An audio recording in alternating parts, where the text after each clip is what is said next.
آپ کی اونٹنی سے آپ کا کجاوا سامان توشہ وغیرہ جتنا بھی تھا سب اپنے گھر لے کر چلے گئے۔ اس پر آپ صلی اللہ علیہ وسلم نے فرمایا کہ آدمی تو اپنے کجاوے کے ساتھ ہوتا ہے نا، اس لیے میں ابو ایوب انصاری کے گھر پر جاؤں گا۔ اور حضرت اسد بن زرارہ نے آپ صلی اللہ علیہ وسلم کی اونٹنی کی نکیل پکڑ لی، چنانچہ یہ اونٹنی انہی کے پاس رہی۔ پھر رسول پاک صلی اللہ علیہ وسلم حضرت ابو ایوب انصاری رضی اللہ عنہ کے مقام پر آپ نے قیام فرمایا جب تک مسجد اور مکان تیار نہیں ہوئے۔ رسول پاک صلی اللہ علیہ وسلم کی قربت حاصل کرنے کے بعد بنو نجار کے تو خوشی کا کوئی ٹھکانہ ہی نہیں تھا۔ بنو نجار رسول پاک صلی اللہ علیہ وسلم کے دادا عبد المطلب کے ننیال والے تھے۔ ادھر نجار کے جو پڑوسی تھے وہ بھی خوشی سے پھولے نہیں سما رہے تھے، کیونکہ انہیں جناب رسول پاک صلی اللہ علیہ وسلم کا مبارک پڑوس جو مل گیا تھا۔ وہ اپنی خوشی کا اظہار اکثر ان الفاظ میں کیا کرتے تھے کہ ہم تو بنو نجار کے پڑوسیوں میں سے ہیں، زہ نصیب کہ ہمیں رسول پاک صلی اللہ علیہ وسلم کا مبارک پڑوس ملا۔ عورتیں اور بچے مکہ سے مدینہ پہنچ گئے۔ کوئی بھی ایمان والا اپنے ساتھ ساز و سامان مال و دولت ساتھ نہیں لا سکا تھا، کیونکہ سب چوری چھپے مکہ سے مدینہ کے لیے روانہ ہوئے تھے۔ لیکن مدینہ کے انصاری صحابہ نے ان لوگوں کے لیے اپنے گھروں کے دروازے کھول دیے، ان کے اوپر اپنی مال و دولت کو خرچ کیا، جس سے مہاجروں کو اپنی ضروریات زندگی حاصل کرنے میں مدد ملی۔ انہوں نے اپنی اپنی حیثیت سے اپنے اپنے مطابق اپنے کام شروع کر دیے۔ کسی نے تجارتیں شروع کر دی، کچھ لوگوں نے زمینوں میں اپنی کھیتی باڑی شروع کر دی، اور اس طرح صحابہ نے اپنے لیے روزی کے راستے پیدا کر دیے، اپنے خاندان والوں کے لیے گھر آباد کیے۔ جو لوگ بہت زیادہ غریب تھے، کوئی کام نہیں کر سکتے تھے، نہ کوئی گھر بنا سکتے تھے، ان کے لیے رسول پاک صلی اللہ علیہ وسلم نے ایمان والوں کے ہی روپیے پیسوں میں سے اور مال میں سے وظیفے مقرر کرائے تاکہ ان کا گزر چل سکے۔ اور پھر رسول پاک صلی اللہ علیہ وسلم نے ایک زبردست دور اندیشی اختیار کی کہ مہاجروں اور انصاریوں کے درمیان بھائی چارہ اور برادرانہ رشتے قائم کیے۔ ہر مہاجر انصاری کو اپنا بھائی سمجھنے لگا، اور ہر انصاری ہر مہاجر کو اپنا سگے بھائی سے بھی زیادہ سمجھنے لگا۔ اور اس طرح آپ صلی اللہ علیہ وسلم نے تمام مسلمانوں کو خدا کے راستے میں بھائی بھائی بنا دیا، اور تاکہ ان کے دلوں میں محبت پیدا ہو جائے، وہ سب کے سب ایک ہو جائے۔ اس کا نتیجہ یہ ہوا کہ سب مسلمان دل و جان سے ایک ہو گئے۔ ہر شخص دوسرے کے لیے وہی چیز پسند کرتا تھا جو خود اس کو پسند ہوتی تھی۔ مدینہ میں یہودی بھی بڑی تعداد میں آباد تھے۔ خود مدینے کے چاروں طرف ان کا کافی اثر تھا، اقتدار تھا۔ ایسی صورت میں جب تک مسلمان اور ان کے درمیان اتحاد نہ ہو، اس وقت تک امن و سکون پوری طرح قائم نہیں ہو سکتا تھا۔ اس لیے ایک ایسا معاہدہ، ایک ایسا ایگریمنٹ ضروری تھا جس کے بعد یہودی اور مسلمان کے درمیان اتحاد اور یونٹی پیدا ہو جائے، اور آپس کے لڑائی جھگڑے عداوت دشمنی اور پھوٹ باقی نہ رہے۔ چنانچہ رسول پاک صلی اللہ علیہ وسلم نے یہودیوں اور مسلمانوں کے درمیان ایک معاہدہ لکھا، ایک ایگریمنٹ لکھا، جس کے ذریعے ان کو ان کے مذہب، ان کے مال و دولت کو امان دی، یہاں تک کہ جنگ کی حالت میں بھی ان کو برابر کا شریک کیا۔ یعنی جو مال مسلمانوں کو مال غنیمت سے ملے گا وہ ان کو بھی ملے گا۔ یہودیوں میں بہت سے لوگ ایمان بھی لے آئے، جنہوں نے اس بات کا اقرار کیا کہ یہ وہی نبی ہے جن کا ہماری کتابوں میں ذکر ہے، یہ وہی پیغمبر ہے جنہیں اللہ تبارک و تعالیٰ نے ان کے لیے بھیجا ہے تاکہ وہ سچائی کی طرف بلائے، جس سے یہودی اور عیسائی ہٹ گئے ہیں۔ مگر زیادہ تر یہودی اس بات کو نہیں مانتے تھے کہ آپ ایک نیا دین لے کر آئے ہیں جو ان کے دین سے بہتر ہے۔ تقریباً سب یہودی یہ بات جانتے تھے کہ حضرت محمد صلی اللہ علیہ وسلم ہی پیغمبر آخر الزماں ہیں، اور وہ آ چکے ہیں، اور یہ وہی نبی ہے جن کا ذکر ہماری کتابوں میں ہے، اور ہمارے عالم، ہمارے راہب اس بات کی خبر دیتے آئے ہیں۔ یہی خدا کے سچے نبی ہے جو آخری زمانے میں ظاہر ہونے والے ہیں، اور وہ ہو گئے ہیں۔ اس لیے سارے یہودی اور سارے عیسائی بڑے شوق سے آپ صلی اللہ علیہ وسلم کا انتظار کر رہے تھے تاکہ وہ ان پر ایمان لے آئے۔ مگر جب سرکار دو عالم صلی اللہ علیہ وسلم نے اپنی نبوت، اپنی رسالت کا اعلان فرمایا تو اکثر یہودی آپ صلی اللہ علیہ وسلم کی اس سچائی کا انکار کر بیٹھے، اس لیے کہ رسول پاک صلی اللہ علیہ وسلم ایک نیا دین لے کر تشریف لائے تھے جو سب سے زیادہ مکمل مذہب ہے۔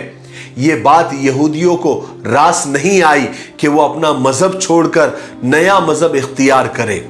وہ یہ چاہ رہے تھے کہ آنے والے نبی، آخری نبی، انہی کے دین کو لے کر آگے بڑھے۔ لیکن اسلام روز بروز بڑھتا جا رہا تھا، پھلتا اور پھولتا جا رہا تھا، بلکہ اب شہر مدینہ اسلام کا مرکز بن گیا تھا۔ اور یہ چیز سے اور اس بات سے یہودیوں کے سینوں پر سانپ لوٹنے لگے۔ وہ اسلام کی جڑیں کھودنے کی سازشیں کرنے میں لگ گئے۔ یہودیوں کی سازشوں میں سے سب سے بڑی اور سب سے زبردست سازش تھی وہ نفاق کی تھی، یعنی دوگلا پن۔ یعنی ظاہر میں تو وہ لوگ مسلمان ہو جاتے تھے، ایمان لے آتے تھے، کلمہ پڑھ لیتے تھے، مگر ان کے دل گمراہ اور کالے تھے، کیونکہ وہ دل سے مسلمان نہیں ہوتے تھے بلکہ صرف دکھانے کے لیے مسلمان ہوتے تھے، اور پھر مسلمانوں کے اندر رہ کر وہ پھوٹ پیدا کرتے تھے اور رسول پاک صلی اللہ علیہ وسلم کی ذات اقدس پر اعتراضات کر کے نئے نئے مسلمانوں کو بھٹکانے کی کوشش کرتے تھے۔ ایسے لوگوں کو منافق کہا جاتا ہے، اور یہ اسلام کے خلاف ایک بہت بڑی سازش تھی۔ مگر اسلام خدائی مذہب اور سچا دین ہے، اس لیے منافقوں کے اس نفاق سے بھی اسلام کو کوئی نقصان نہیں پہنچا، بلکہ وہ پھلتا اور پھولتا رہا۔ اس لیے کہ منافقوں کی باتوں سے ہی ان کی پول کھل جایا کرتی تھی، پھر مسلمان ان کے قریب بھی نہیں پھٹکتے تھے، اگر ان سے ملتے بھی تھے تو ان کی باتوں پر بالکل دھیان نہیں دیتے تھے، بلکہ اپنے مذہب اور اپنے پاک نبی کی بھلائی کے لیے ان سے جو بھی بن پڑتا تھا وہ کیا کرتے تھے۔ میں یہاں پر مدینہ شہر کی تھوڑی سی تاریخ اور تھوڑی سی ہسٹری بتانا ضروری سمجھتا ہوں، جیسے میں نے آپ کو مکہ کی ہسٹری بتائی تھی۔ مدینہ دراصل ایک بہت پرانا شہر ہے، اس کا پرانا نام یثرب ہے، اور یثرب دراصل ایک شخص کا نام ہے جس نے اس شہر کو آباد کیا تھا۔ وہ حضرت نوح علیہ السلام کی 5ویں نسل میں سے تھا، یعنی 5ویں پشت میں سے تھا۔ سب سے پہلے وہ اس علاقے میں آ کر ٹھہرا، پھر دوسرے بھی لوگ آ کر یہاں پر ٹھہرتے رہے اور آبادی بڑھتی چلی گئی۔ یثرب چونکہ پہلے آیا تھا اور وہ اس شہر کا بانی تھا، اس لیے اس جگہ کو لوگ یثرب کہہ کر ہی پکارنے لگے، اور اس کا پھر یہی نام پڑ گیا۔ ہجرت سے پہلے، یعنی آپ صلی اللہ علیہ وسلم کی ہجرت سے پہلے، آپ صلی اللہ علیہ وسلم کے یہاں آنے سے پہلے اس شہر کی کوئی خاص اہمیت نہیں تھی، بلکہ ایک طرح سے یہ شہر یعنی یثرب ایک طرح سے پورے عرب میں بدنام تھا، کیونکہ یہاں کی آب و ہوا بہت ہی زیادہ خراب تھی۔ لوگ اس شہر کو یعنی یثرب کو بیماریوں کا گھر سمجھتے تھے، یہاں پر طرح طرح کی بیماریاں اور وبائیں پھیلتی اور پھولتی رہتی تھی۔ مگر اب اس سرزمین کی قسمت کا ستارہ چمکنے والا تھا، اس زمین کو آسمان سے بھی زیادہ بلندیاں ملنے والی تھی، اس کے مقدر میں عزت اور شرف لکھا ہوا تھا جس کا مقابلہ دنیا کی کوئی زمین نہیں کر سکتی تھی۔ یہ وہی سرزمین ہے جس نے اللہ کے حکم سے اس کے حبیب کو اپنے آغوش میں پناہ دی تھی۔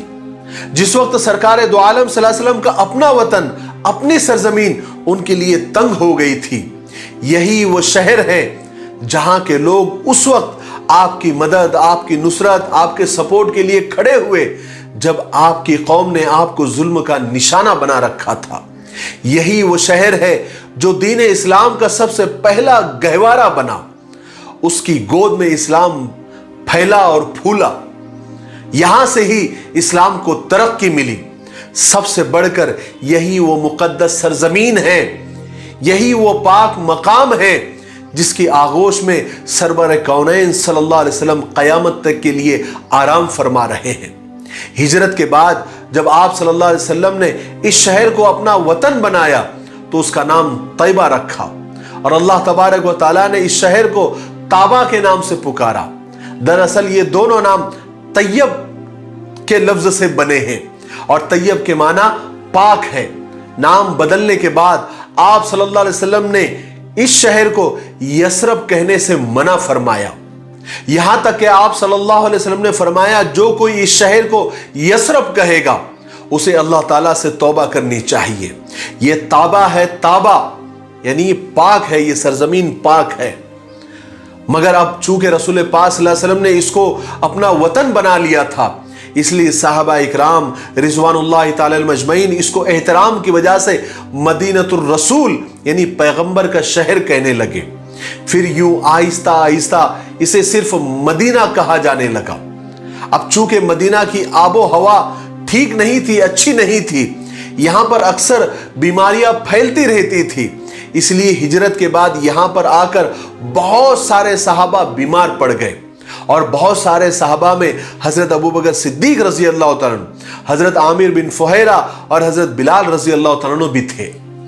صحابہ اکرام بیماری کے زمانے میں اپنے وطن مکہ کو بہت یاد کرتے تھے، انہیں مکہ بہت یاد آتا تھا، اور اپنی بیماریوں کو دیکھ کر مکہ کو یاد کر کے بڑے درد بھرے اشعار بھی پڑھا کرتے تھے۔ رسول پاک صلی اللہ علیہ وسلم کو جب اطلاع ملی کہ صحابہ کی طبیعت خراب ہو رہی ہے اور بیماریاں بہت بڑھ گئی ہے اور وہ اس تکلیف میں مکہ کو بہت یاد کر رہے ہیں، اس لیے آپ صلی اللہ علیہ وسلم نے اللہ تبارک و تعالیٰ سے یہاں کی آب و ہوا اچھی ہونے کے لیے دعا فرمائی، اور ساتھ میں یہ بھی دعا فرمائی کہ اے اللہ مہاجروں کے دلوں میں مدینہ کی ایسی محبت ڈال دے جیسی مکہ کی ہے۔ اور اللہ تبارک و تعالیٰ نے اپنے پیغمبر کی دونوں دعائیں قبول فرمائی۔ چنانچہ آپ صلی اللہ علیہ وسلم کی دعا کے بعد مدینہ کی آب و ہوا ہمیشہ ہمیشہ کے واسطے پاک اور صاف ہو گئی، وہاں کی بیماریاں وبائیں سب ختم ہو گئی، اور اس کے بعد اللہ تبارک و تعالیٰ نے صحابہ اکرام کو بھی شفا عطا فرمائی، اور ان کے دلوں میں مکہ سے بھی زیادہ مدینہ کی محبت ڈال دی۔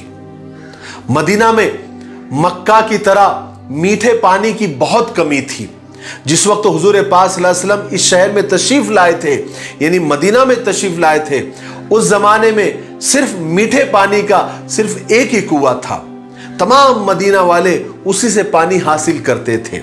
اس کنویں کا نام بیر روما تھا، وہ اتفاق سے ایک یہودی کا تھا، اور پھر ہوا ایک بار ایسا کہ اس کنویں کا پانی سڑ کر بدبودار ہو گیا، اس لیے پانی کی اور زیادہ دقت پیدا ہو گئی، کیونکہ وہی ایک کنواں تھا جس سے مدینہ کے لوگ سیراب ہوتے تھے، پانی پیتے تھے۔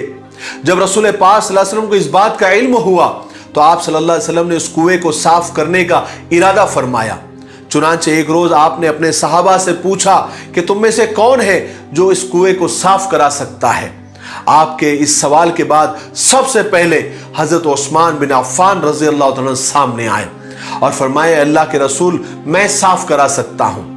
اس کے بعد حضرت عثمان بن عفان نے فوراً ہی اس کنویں کی صفائی کا انتظام کیا تاکہ رسول پاک صلی اللہ علیہ وسلم کی حکم کی تعمیل میں دیر نہ ہو اور شہر والوں کو جو پانی کی قلت اور دقت ہو رہی ہے وہ بھی دور ہو جائے۔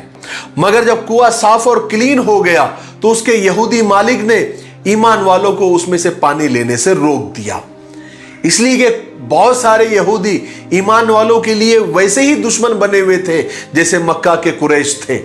جہاں تک ان سے بن پڑتا تھا وہ ایمان والوں کے لیے مشکلات پیدا کرنے میں کوئی کسر نہیں چھوڑتے تھے۔ ان کی یہی حرکتوں کی وجہ سے آپ صلی اللہ علیہ وسلم نے ان کے درمیان تحریری معاہدہ اور ایگریمنٹ کیا تھا۔ بہرحال کنویں کی صفائی کے بعد بجائے کہ اس سے مسلمانوں کو فائدہ پہنچے وہ بالکل اس کے پانی سے محروم ہو گئے۔ آج کے لیے اتنا کافی ہے، اس لیے اب ہم یہی پر رکتے ہیں کیونکہ ویڈیو زیادہ لمبا ہو رہا ہے۔ آنے والے 41ویں حصے میں یعنی پارٹ 41 میں ہم سنیں گے کہ پھر ایمان والوں کے پانی پینے کا مسئلہ کیا ہوا، اس کنویں کا کیا ہوا،